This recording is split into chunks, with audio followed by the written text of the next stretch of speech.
हा PMPचा bus stop असून इथं रोजचं आहे की सकाळ संध्याकाळ आपण जेव्हाही येतो जातो कामानिमित्त बस स्टॉपला उभं राहतो त्यावेळेस इथं म्हशी बांधलेल्या असतात. हो, बस स्टॉप हे माणसांना उभं राहण्यासाठी आहे का मशीनना बांधण्यासाठी हेच कळत नाही.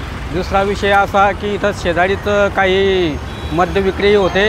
रात्रीच्या वेळेस 10-11 वाजेला जर आपण इथून बसवर उतरलं तर त्याचा आमच्यासारख्याला त्रास होतो.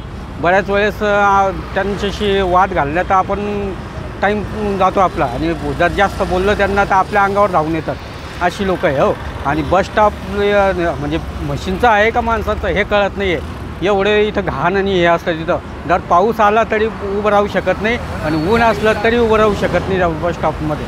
अशी स्थिती आहे. प्रशासनाकडे एवढीच मागणी आहे की हा PMPचा बस स्टॉप आहे तसं क्लिअर करा आणि इथली साफसफाई करून इथल्या लोकांना इथून कुठंतरी दुसऱ्याकडं न्या.